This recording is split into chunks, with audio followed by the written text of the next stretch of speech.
उत्तर प्रदेश विधान परिषद की 2 सीटें जो रिक्त हैं उसके लिए 29 मई को उपचुनाव होना है और वोट डाले जाएंगे।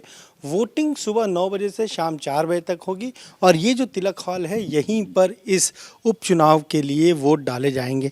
सबसे महत्वपूर्ण ये है कि 2 सीटों पर अलग अलग चुनाव हो रहे हैं, तो ऐसे में यहाँ आप देखिए 2 पोलिंग सेंटर बनाए गए हैं, मतदान केंद्र बनाए गए हैं। यानी एक पोलिंग सेंटर ये है, दूसरा वो है। हर एक मतदान केंद्र पर 3 इस तरह के बूथ बनाए गए हैं, यानी एक बार में 3 विधायक आ सकते हैं और वो यहाँ पर जो हम कहें उनको जो बैलेट पेपर दिया जाएगा उस पर वो अपने हिसाब से जिसे भी वोट कास्ट करना है उसके नाम के आगे 1 लिखेंगे। ये बहुत महत्वपूर्ण है कि आखिर इस चुनाव में कैसे वोटिंग होती है। तो ये बैलेट पेपर से चुनाव होगा और इसमें चूँकि 2 सीटें हैं, हर एक सीट पर 2 उम्मीदवार हैं, एक बीजेपी के उम्मीदवार है, एक समाजवादी पार्टी के। तो विधायकों को जो भी मतपत्र मिलेगा उस पर उनका जो कैंडिडेट है जिसे वो वोट देना चाह रहे हैं उसके नाम के आगे 1 लिखना होगा और उसके लिए जो पेन है वो भी निर्वाचन आयोग की तरफ से दिया जाता है। वॉयलेट कलर का वो पेन होता है, उसकी स्याही खास होती है और उसी पेन से जिसे भी वोट देना है उसके नाम के आगे 1 लिखना है उस मतपत्र पर।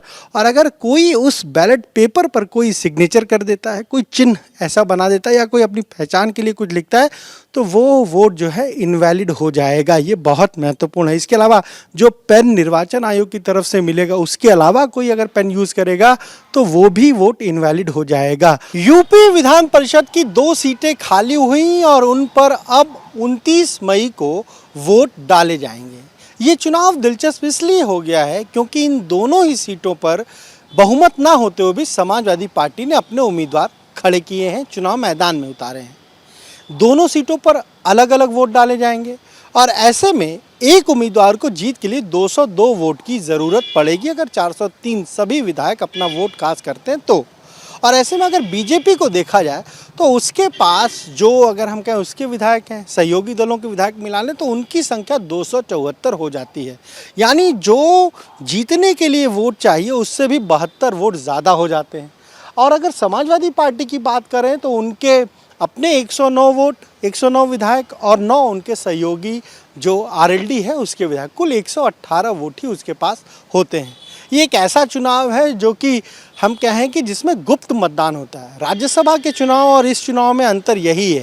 राज्यसभा के जब चुनाव होते हैं तो विधायकों को वोट दिखाकर, यानी जो बैठा होता है पार्टी का पर्यवेक्षक उसको दिखाना होता है कि किसे वोट देना और फिर अपना जो बैलेट पेपर होता है उसे बैलेट बॉक्स में डालना होता है। लेकिन इस चुनाव में ये नहीं है। इस चुनाव में गुप्त मतदान है, यानी जो विधायक है वो वोट किसे दे रहा है ये किसी को पता नहीं चलेगा। और अगर मतपत्र पर उसने अपने सिग्नेचर कोई साइन बना दिए जिससे उसकी पहचान हो सके तो वो वोट इनवैलिड हो जाएगा।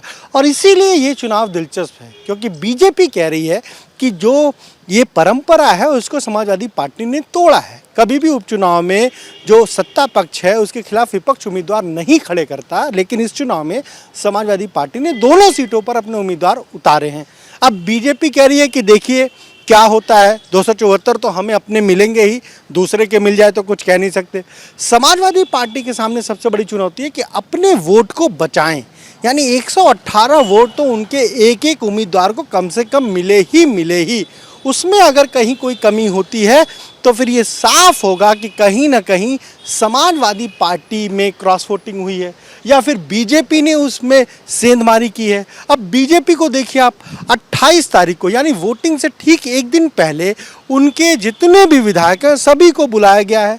लोक भवन में एक पूरा ट्रेनिंग सेशन होगा कि कैसे इस चुनाव में, विधान परिषद के इस चुनाव में वोट डालना है, क्योंकि तमाम नए विधायक हैं और उन्हें बताना है कि कैसे इसमें वोट डालना है ताकि वोट इनवैलिड ना हो, वोट खराब ना हो। इसके लिए ख़ास तौर से पेन भी जो है वो निर्वाचन आयोग की तरफ से दी जाती है, उसी पेन का इस्तेमाल सबको करना है। लेकिन अब जब 29 तारीख को सुबह 9 बजे से शाम 4 बजे तक वोटिंग होगी, 5 बजे के बाद जब नतीजे आएंगे तो नतीजे क्या कहते हैं, किसके पक्ष में कितने वोट जाएंगे वो देखना काफ़ी दिलचस्प होगा। कैमरा से मेहदी हसन के साथ अनुभव शुक्ला, एपी गंगा, लखनऊ।